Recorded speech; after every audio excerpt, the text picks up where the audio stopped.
여러분들이 성경 구절을 외우는데 뭐 토시까지 다 외우지 못하더라도 이런 내용이 나올 때 이게 로마서 8장 28절에 있는 말씀이지 그 정도 되도록은 외우시기를 바랍니다. 그리고 여러분들이 성경을 쭉 읽어가지고 극동방송을 차를 타고 가다 들었는데 어떤 말씀을 성경 말씀을 목사님이 하신단 말이죠. 그러면 이 말씀이 어느 성경 몇 장 정도에 있더라. 이 정도 기억할 정도로 성경을 읽는 게 좋아요. 예.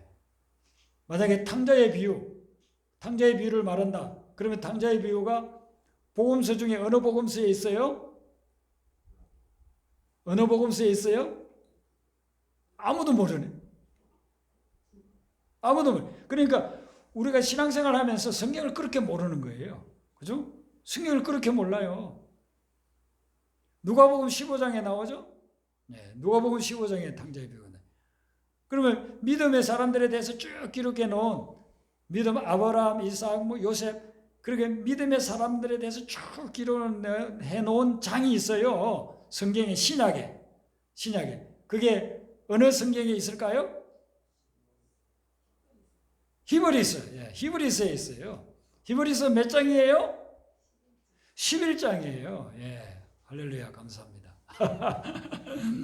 여러분들이 성경을 읽으면서 이렇게 중요한 장들 있죠. 그 말씀을 딱 들으면 이게 어느 장 정도에 있다.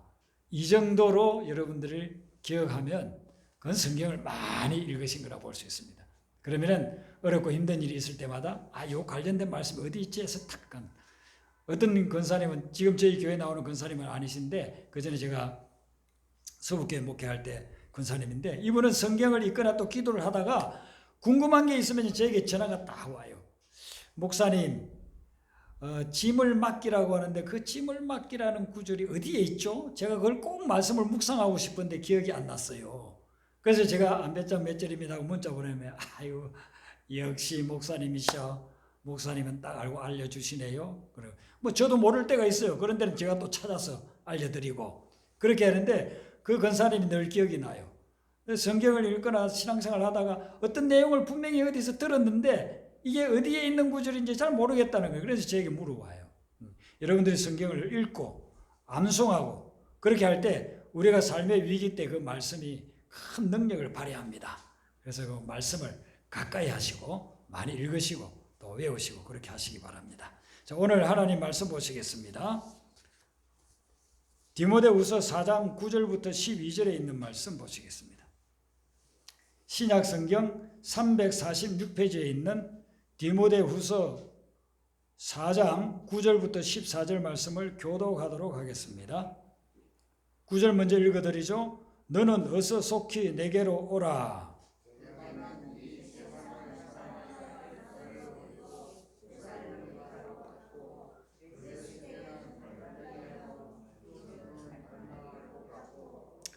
누가만 나와 함께 있느니라. 내가 올 때에 마가를 데리고 오라. 그가 나의 일에 유익하니라. 아멘. 사도 바울은 예수님을 만나고 난 후에 선교사가 되어서 많은 곳을 다니면서 선교하고 복음을 전했어요. 무려 3차에 걸쳐서 선교 여행을 갔는데 요즘 우리가 선교 여행하면 일주일 정도, 길어야 2주 정도 갔다 오죠. 중앙아시아라든지 아프리카라든지 동남아나 더 멀리는 남미까지도 이렇게 갔다 오긴 하는데 사도 바울이 그때 선교 여행을 한 것은 보통 몇 달이나 아니면 몇 년씩 걸려서 했어요. 그렇게 1차, 2차, 3차에 걸쳐서 많은 곳을 다니면서 복음을 전했기 때문에 숱한 사람들을 만나봤습니다. 그리고 어떤 사람은 그날 만나서 그냥 옷깃만 스치고 지나가고 그 이후로 만나지 못한 사람도 있고 어떤 사람은 몇 개월 혹은 2년 내지 3년 정도씩 그렇게 함께 사역했던 그런 사람들이 있습니다. 오늘 이 본문에 나오는 여러 명의 사람들은 대개 사도 바울과 몇 달 아니면은 몇 년씩 함께 지냈던 그런 분들이 여기에 나오고 있습니다. 그분 중에 한 분이 10절에 나오는데 데마라고 하는 사람이 나옵니다. 데마는 어떤 사람이냐 하면 원래 데살로니가 출신인데 이 사람이 이제 사도 바울을 통해서 복음을 받아들이고 그리고 사역자가 됐습니다. 오늘날 치면은 목회자가 된 거예요. 그래서 사도 바울과 함께 다니면서 복음을 전하고 다녔습니다. 오늘 이 본문이 아닌 다른 사도 바울의 서신에 보면 나의 동력자라고 그래요. 동력자를 몇 명 소개하는데 거기에 데마의 이름을 넣습니다. 그러니까 얼마나 사도 바울하고 가까이 지냈겠습니까? 요즘으로 친다면 목회자하고 아주 가까이 지낸 부목사님이나 아니면은 뭐 장로님, 권사님 정도 된다고 볼 수 있어요, 데마가. 근데 데마가 어느 날 온다 간다 말도 없이 사도 바울을 떠나버렸어요. 오늘 이 말씀에 보니까 나를 버리고 그랬습니다. 왜 그랬느냐면 사도 바울이 복음 전하다가 로마 감옥에 들어갔거든요. 그로 인해서 자기에게도 어떤 어려움이 닥칠까 봐 두려워서 염려가 되어서 도망을 가버린 거예요. 근데 도망을 간 것이 그냥 사도 바울 때문에 어려움이 있어서 피하는 정도가 아니고 10절 말씀에 보면 이 세상을 사랑하여 이면서, 그러니까 단순히 사도 바울을 떠난 정도가 아니고 믿음도 떠나버린 거예요. 믿음도 버리고 예수 그리스도도 버리고 그리고서는 이제 세속적인 삶으로 들어가 버렸다. 이걸 지금 이야기하고 있다는 것입니다. 오늘날 보면은 한국 교회에 교회를 떠나는 사람들이 참 많습니다. 목회자 입장에서는 너무나도 안타까워요. 전도해가지고 잘 양육을 했는데 어떤 이사를 간다든지 이민을 간다든지 그런 것이 아니라 교회를 아예 떠나고 신앙생활을 하지 않는 그런 사람들이 있어요. 그런 사람들을 생각할 때 목회자는 얼마나 힘든지 몰라요. 어떤 때는 막 잠이 안 와요. 그렇게 신앙을 버리고 떠난 사람을 생각하면 막 잠이 안 와요. 제가 미국에 4년 동안 담임 목회하다가 와서 이제 개척하러 들어와서 이렇게 이야기를 들어보니까 어떤 분이 이단에 들어가요. 이단에. 신천지 이단에 빠지는 그 사이에 4년 사이에. 또 어떤 사람은 무슨 뭐 형제 교회인지 뭐 그런데 또 빠져가지고 깊이 빠져서 그 나오지를 않아요. 만나서 그렇게 이단이라고 하니까 기분 나빠하고만 하고 그 다음부터 연락도 안 하려고 하고. 그리고 우리가 믿음을 가지고서 주님 만날 때까지 이 세상 떠날 때까지 그 믿음을 가지고서 끝까지 간다는 것이 정말 쉽지 않아요. 몇 명이나 될까요? 지금 현재 신앙생활 하는 사람들이 100명이라고 쳤을 때 죽을 때까지 혹은 예수님 오실 때까지 믿음을 붙잡고 끝까지 승승장구하면서 영적으로 성장해 나가는 그런 사람들이 몇 명이나 될까? 정말 그 확률을 따지면 너무나도 적을 것입니다. 왜냐하면 우리 주변에 신앙생활 한때는 열정적으로 하던 사람들도 떠나가는 경우들을 많이 보기 때문인 것입니다. 그건 다 데마와 같은 사람입니다. 그런데 왜 교회를 떠날까요? 또 심지어는 믿음까지 버릴까요? 그럼 물론 이제 개인적인 문제도 있겠고 교회의 어떤 문제도 있을 것입니다. 개인적으로 시험에 빠지고 유혹에 빠져가지고 넘어갈 수 있습니다. 신앙생활 잘 하다가도 그냥 유혹에 넘어갈 수도 있어요. 제가 신학교 갔을 때에 한 해 선배인 분이 나이는 좀 많은 분이에요. 세상 그런 경험도 있고 그리고 신앙을 하신 분인데 기도 건축하고 목소리도 좋고 기도도 얼마나 열심히 하는지 몰라요. 그래서 그분이 신학교를 졸업하고 나서 강원도에 교회를 개척했는데 막 금방 사람들이 수십 명씩 모이고 나중에 100몇십 명씩 모인다고 그런 이야기를 들었어요. 그래서 얼마나 마음이 기뻤는지 몰라요. 그 존경하는 선배님이 그렇게 가서 목회를 사역하는 거예요. 그런데 몇 년 후에 이야기를 들어보니까 그분이 목회도 그만두셨다는 거예요. 세상의 유혹에 넘어가지고 그냥 목회를 할 수가 없게 된 거예요. 목회를 그만뒀어요. 그리고 한 20몇 년 후에 제가 강원도에 갈 일이 있어서 그때 말씀을 전하러 집회하러 갔는데 그 교회 목사님에게 어떤 이야기하다가 이런 분이 강원도에 있었는 걸 알고 있다고 했더니 그분이 자기가 잘 안다는 거예요. 그리고 그분이 지금 거기서 순두부 식당을 한다는 겁니다. 그러냐고 나를 한번 좀 데려가 달라고 했어요. 그래서 그분이 운전하는 차를 타고서 갔더니 거기 정말 있는 거예요. 만나서 20몇 년 만에 만나니까 얼마나 반갑게 만났는지 몰라요. 그래서 제가 마지막에 그런 부탁을 했어요. 선배님, 지금이라도 다시 돌아와서 목회하세요. 그분도 그러더라고요. 문 목사님, 저도 다시 하나님 앞에 돌아와가지고 1년이라도 목회하다가 세상 떠난 것이 소원입니다. 앞으로 하나님 어떻게 할지 모르겠습니다. 그때 이후로 제가 만나지를 못했으니까 어떻게 지냈는지 모르겠어요. 세상이 험악하고 유혹이 많다 보니까 한때는 열심히 하나님을 믿고 심지어 사역자와 같은 그런 길을 가다가도 거기에 넘어져서 교회를 떠나고 믿음을 떠나버리는 그런 사람들이 있다는 것입니다. 오늘 한국교회는 또한 교회에 어려운 어떤 문제들 때문에 성도들이 떠나가기도 합니다. 교회가 상식적이지 않고 교회가 말씀을 떠나 있고 교회가 성경적이지 않기 때문에 그래서 여기에서 신앙생활을 할 수 없다 해가지고 떠나가는 그런 교인들이 있습니다. 얼마나 인터넷에 들어가 보면 그런 사람들이 많은지 몰라요. 2013년도에 그런 분들을 대상으로 설문조사를 했다고 합니다. 기독교 기관에서. 그래서 설문조사를 해보니까 그 당시에 한국교회에 교회에 나오는 사람들의 10% 정도가 교회를 떠나서 자기가 그동안 신앙생활을 하던 그 교회를 떠나서 방황하고 있다는 것입니다. 10%면은 만약에 우리 한국교회 교인이 그 당시에 1000만이었다고 하시면 100만 명이 방황하고 있다는 것입니다. 밖에 나가가지고. 그리고 그런 분들 중에서는 교회를 떠났지만 그래도 인터넷 예배를 드린다든지 아니면은 자기가 적을 두고 있지는 않아도 이 교회 저 교회를 다니는 사람들도 있는가 하면은 아예 그것마저도 다 포기해버리고 믿음을 떠나고 예수님을 떠나버린 그런 사람들도 있다는 것입니다. 그런데 우리가 아는 대로 3년 전에 코로나 바이러스가 엄청나게 어려운 상황들을 만들면서 우리가 같이 모여서 이렇게 예배 드릴 수 없는 상황이 되니까 할 수 없이 영상을 통해서 예배 드리면서 이제는 예배 드리는 게 꼭 교회 와서 예배 드려야 되느냐 이런 생각들을 점점 없어지게 만드는 겁니다. 그래서 이제는 그냥 교회에 갈 수 있는데도 불구하고 아침 오늘 좀 늦게 일어나가지고 뭐 또 씻고 뭐 옷 입고 이게 귀찮아 그냥 집에서 예배 드리자 그렇게 생각되고 그러다 보니까 바쁜 일이 있으면 예배도 안 드려 영상 예배도 안 드리고 바쁜 일 보러 다니는 거예요. 마켓에 가고 어디 놀러 가고 가을 되면 또 구경하기 얼마나 좋습니까? 단풍 구경 가자 하면은 그냥 토요일 날 가가지고 주일 날까지 쫙 지내면서 영상 예배도 못 드리게 된단 말이죠. 그러다 보면은 예배 우리가 드리는 게 일주일에 한 번 드리는 거잖아요. 우리가 아마 열심히 그전에 할 때는 수요일 날도 드리고 금요일 날도 드리고 또 주중에 성경 공부하고 제자 훈련하고 그러지 않았습니까? 제가 서북교회를 개척해가지고 그때 목회 처음 시작할 때는요. 일주일에 13개 소그룹을 인도했다니까요. 소그룹 모이면 보통 2-3시간씩 해서 그걸 일주일에 13개를 인도했다니까요. 그때 비하면요. 지금은 10분의 1도 사역 안 하는 거라고 볼 수 있어요. 어떤 분이 그러더라고요. 목사님 어떻게 언제 휴가 갑니까? 제가 그랬어요. 저는 매일이 휴가입니다. 요즘은 뭐 따로 뭐 휴가 갈 게 없습니다. 매일매일 주일을 예배 드리는 거 외에는 그냥 휴가와 같은 거예요. 우리가 그렇게 열심히 교회를 다니고 그냥 예배를 참석하고 모임에 참석했는데 코로나 바이러스 하면서 그런 모임을 갖지 못하잖아요. 근데 겨우 주일날 예배 드리는데 주일날 한 번 예배 안 드리면 2주 동안 예배를 안 드리는 게 되는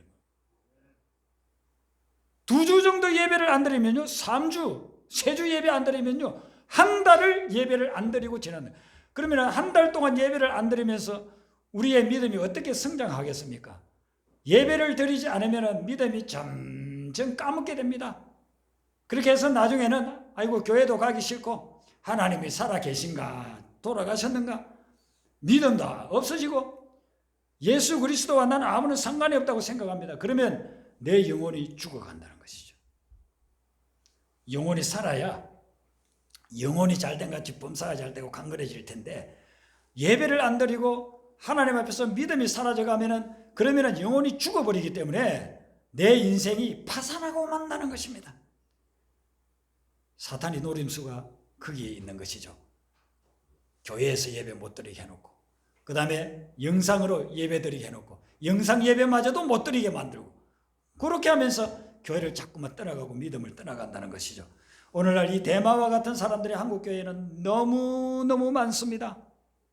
그래서 코로나 바이러스 3년 되고 나서 지금 이제 점검을 해보니까 평소에 교회에 출석하던 인원 만약에 1000명이 출석하던 교회 같으면 아무리 다시 와서 예배를 드리라고 해도 30% 정도는 오지를 않는다는 것입니다. 예배 참석을 안 한다는 거예요. 100명이 예배 드리던 교회 이제 코로나가 좀 수그러들었고 그리고 우리가 다 백신 맞았고 또 한 번씩 걸렸기 때문에 이제免疫이 생겼습니다. 그러니까 교회 와서 예배 드립시다 하는데도 많이 와야 70명 온다는 겁니다. 70명. 그러면 이제 한국 교회는요 점점 축소돼서 어느 날 한국 교회는 지금의 유럽 교회와 같이 그렇게 되어버리고 말 겁니다. 오늘 지금 예배 드리러 오신 여러분들은 대단하신 분들입니다. 물론 어떤 사정으로 인해서 지금 집에서 영상으로 예배 드리는 분 이 예배 시간을 기억하고 하나님 앞에 예배 드리는 분도 대단한 분들입니다. 근데 이제 가능하면은 교회를 와서 예배를 드리시기를 바랍니다. 교회 와서 함께 예배 드리고, 제가 기도를 해도 집에서도 기도합니다. 아니면 산책을 하다가도 기도합니다. 그런데 교회에 와서 기도할 때에 그 기도가 가장 깊이 들어가는 것을 보게 돼요. 예배도 마찬가지입니다. 우리가 어디서든 드릴 수 있지만 와서 성도님들도 만나고 함께 찬양하고 함께 기도하고, 이렇게 목회자의 얼굴을 보면서 직접 육성을 들으면서 예배를 드릴 때 그 예배에 성령 충만의 역사가 일어나게 되는 줄로 믿습니다. 그래서 여러분들이 이제는 가능한 한 교회에 와서 예배를 드리도록 하세요. 왜냐하면 이런 이유 저런 이유는 분명히 합당하여, 그런데 그런 일로 인해 가지고 예배를 한 번 빠지고 두 번 빠지고 세 번 빠지다 보면 결국은 교회를 떠나는 것뿐만 아니라 믿음도 떠나고 생명의 주 예수 그리스도도 떠나버리게 되는 거예요. 데마가 한때는 사도 바울과 더불어서 사역하면서 동력하면서 교회를 세우고 복음을 전했던 그런 열정적인 사람이었는데 그냥 시험 들어서 떠나버리고 세상으로 향해 들어갔다는 것입니다. 원래 사람들이 교회를 다니다가 교회를 떠나는 이유 중에 또 하나는 뭐냐면 교회에 문제가 있기 때문에 그렇습니다. 교회에서 일어나는 발생하는 많은 문제를 보면서 나는 차라리 혼자 신앙생활을 하겠다. 그래서 교회를 떠납니다. 아니면 다른 교회에 가겠다 해서 이 교회 저 교회를 방황하고 있는 교인들도 너무나도 많다는 것입니다. 그러므로 우리는 교회를 살펴봐야 됩니다. 교회에 무엇이 잘못되어 있는가? 어떤 교회는 보면요, 상식 이하의 수준으로 그렇게 성도들을 신앙생활을 하게끔 하는 그런 사람들이 있어요. 그런 교회들이 있습니다. 교회가 상식 이하로 내려가면 안 됩니다. 상식은 물론이고 그 이상의 것을 해야 교회가 제대로 하고 있는 것이죠. 성경 말씀에서 벗어나서 신앙생활을 하게 하는 그런 교회들도 있습니다. 그래서 교회는 날마다 개혁되어야 하는 것입니다. 여러분, 중세에 가톨릭이 너무나도 부패하고 타락했습니다. 그래서 종교개혁자 루터, 칼빈, 저잉글리 이런 사람들이 나타나가지고 교회를 개혁하려고 했습니다. 많은 어려운 가운데서 교회가 개혁돼서 그래서 개신교회가 시작되지 않았습니까? 개신교회는 프로테스탄트 철치라고 그러죠. 프로테스탄트라고 하는 것은 프로테스트, 항거한다, 저항한다. 무엇에 대해서? 불의에 대해서, 잘못에 대해서, 문제에 대해서 항거하고 저항하는 것입니다. 그렇게 해서 만들어진, 세워진 교회가 개신교회인데 이 개신교회도 몇십 년 지나고 100년, 200년 지나면서 또 타락했다는 것입니다. 교회라고 하는 것이 사람이 모인 곳에 사람이 다 죄의 본성을 가지고 있기 때문에 그 죄의 본성 때문에 타락해 간다는 것이죠. 교회에 속속된 사람들이 타락하면 교회가 타락하는 것이잖아요. 그래서 교회는 끊임없이 개혁되어야 합니다. 영어로는 리폼드 처치라고 합니다. 개혁교회라고 해서 장로교의 이런 한 주류를 이루는 교회를 개혁교회라고 하는데 개신교회는 어떤 의미에서 전부 다 개혁교회, 개혁, 항상 계획이 되어야 될 그런 교회인 것입니다. 한국교회가 복음이 전파되어져서 선교사들이 와서 교회를 세우고 복음이 확산되어져서 이렇게 참 세계사에 그 유래를 보기 어려울 정도로 크게 부흥한 그런 교회인데 지금 150년 정도 되어 가잖아요. 그런데 지금은 그 초창기에 복음이 왕성하게 전파되는 그 초창기의 교회에 그런 순수한 모습들을 너무나도 많이 잃어버렸어. 그래서 교회가 타락하지 않았습니까? 매스컴에 그런 교회의 타락 부분을 보도할 때 보면 목사로서는 막 등에 진땀이 흘러요. 너무나 창피스러워가지고 고개를 들 수가 없어요. 목회자도 사람이니까 그러니까 쓰러지고 넘어질 수 있죠. 그런데 기본적인 부분, 근본적인 부분에서의 말씀 위에 서 있지 못하기 때문에 그래서 교회에 많은 문제들이 일어나고 또 그런 교회가 힘을 잃어버렸기 때문에 사회를 더 이상 변화시키는 것이 아니고 오히려 요즘은 사회가 교회를 향해서 염려해주고 있다고 하지 않습니까? 왜 이렇게 됐습니까? 우리가 말씀을 떠났기 때문에 예수님의 정신, 예수님의 마음을 떠났기 때문에 그런 것입니다. 교회가 그것을 회복해야 된다는 것이죠. 오늘 사도 바울이 소개하고 있는 사람 두 번째 그룹이 있는데요. 그 사람들은 이 그레스계 10절에 보세요. 그리고 D도 12절에 보면은 두기고 이런 사람들이 나와요.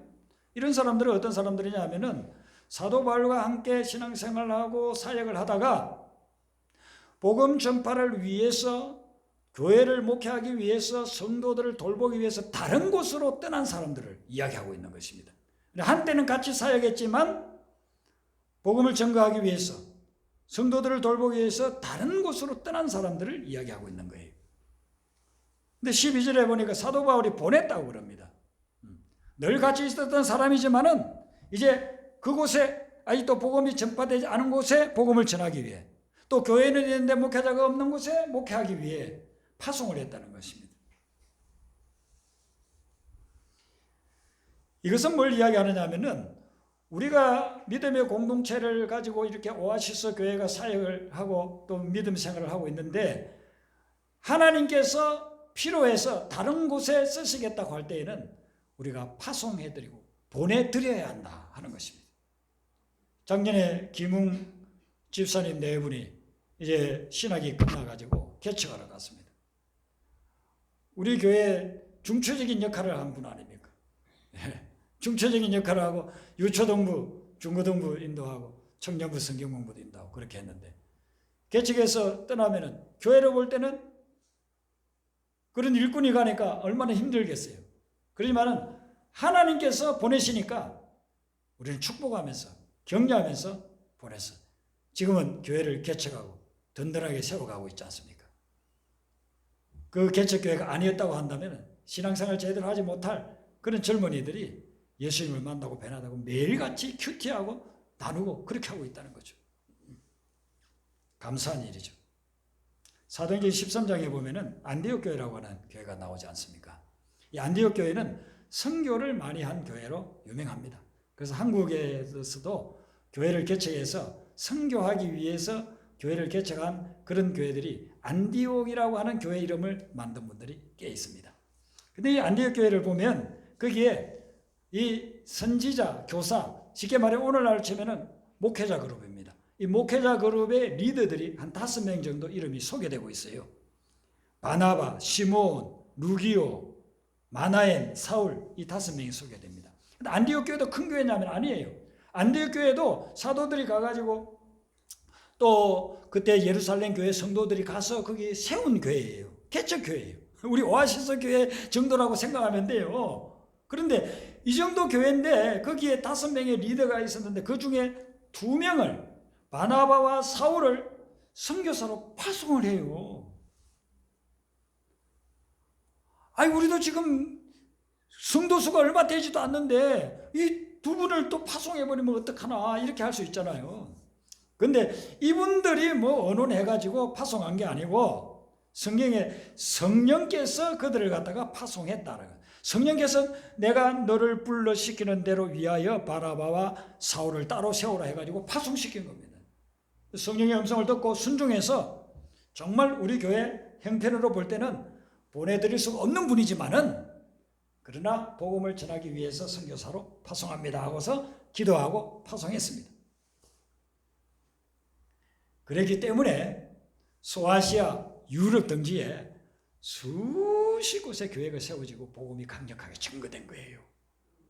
만약에 안디옥 교회가 그 음성을 듣지 않았다든지 듣고서도 순종하지 않고 이 사람들은 우리 교회에 너무나도 필요한 그런 일꾼들이에요. 절대로 보내면 안 돼요. 다른 사람 보내세요. 다른 교회 가서 좀 찾아보세요. 만약에 그렇게 하고서 보내지 않았다고 한다면 오늘날 이렇게 2000년 역사 기독교에서 이렇게 세계 인구의 3분의 1이 되는 사람들이 예수 믿게 되는 그런 일들은 일어나지 않는다는 것이죠. 주님이 보낼 때는 우리 인간적인 어떤 계산이나 생각을 하지 말고 우리는 그것을 격려하면서 기도하면서 보내야 된다는 것입니다. 그럴 때 하나님께서 그걸 통해서 역사한다는 것이죠. 저는 목회하면서 하나님이 이 어딜 가라고 하면은요 기대도 있지만은 인간적으로는요 굉장히 마음이 아플 때가 많아요. 신학교를 졸업하고서 첫 번째 제가 임지가 강남에 있는 교회였습니다. 그래서 거기에서 대학부를 사역을 하는데 대학부가 아무리 해도 부흥을 하질 않아요.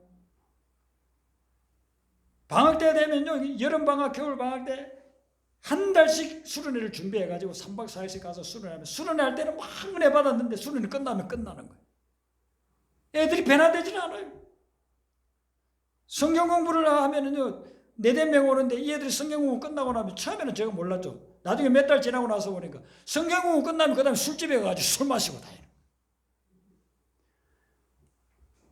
거예요. 1년, 2년, 3년이 되는데도요, 전혀 변화되지 않고, 애들 뭐 대여섯 명 나오는데 나중에 졸업하면 그마도 없고 그마저도 없고, 겨우 전도해 놓으면 또 몇 년 지나면 또 이제 졸업해야 되고, 그렇게 지내다가 제가 하나님 앞에서 기도원에 가서 아주 영적인 그런 큰 은혜를 받고, 그리고 그 해부터 3년이 지나고 난 해로부터 거기에 부흥이 일어나는데, 매년마다 나오는 아이들이 출석률이, 졸업을 시켜주고 그렇게 해도 매년마다 배가가 됐어요.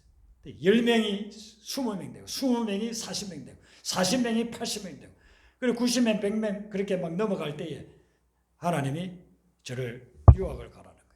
그때 그 교회를 얼마나 떠나기 싫었는지 몰라요. 젊은이들은요, 저도 그때 20대 후반이니까 막 통하는 거예요. 만나면 너무너무 좋은. 근데 하나님이 떠나라고 하니까,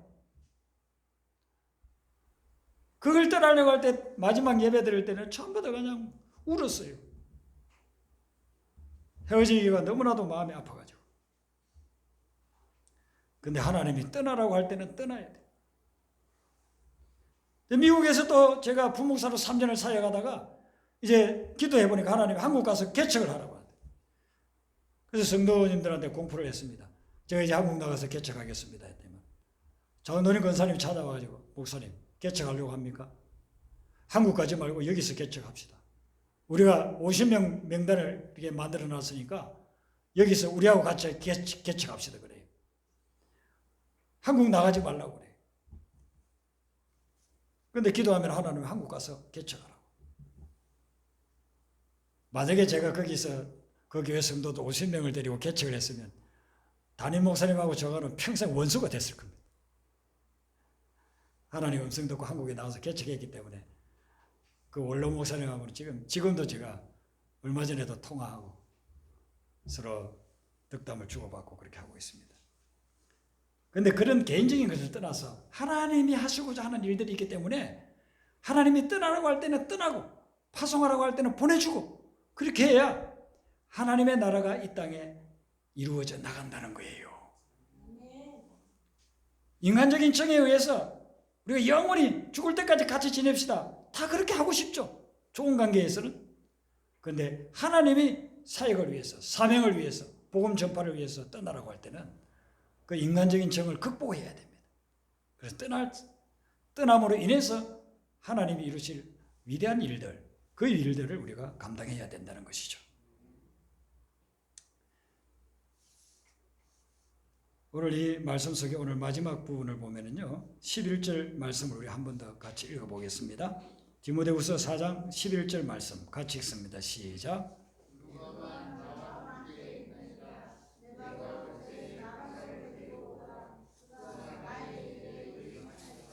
아멘. 여기 보면은 누가를 소개하고 있습니다. 누가만 나와 함께 있느니라. 사도 바울은 지금 로마 감옥에 있다고 했죠. 다 떠나갔습니다. 또 다 파송했습니다. 이제는 누가만 있는 거예요. 누가만 있다는 게 뭐 감옥에 같이 있다는 게 아니고, 이제 자주 찾아와서, 로마에 거하면서 자주 찾아와서 바울을 위로도 하고 격려도 하고 그렇게 지내는 사람. 그래서 누가만 나와 함께 있다고 이야기합니다. 누가는 신약 성경에 나와 있는 모습을 보면 훌륭한 아주 의사였어요. 그리고 신약 성경 27권 중에 2권을 기록했습니다. 무엇과 무엇을 기록했죠?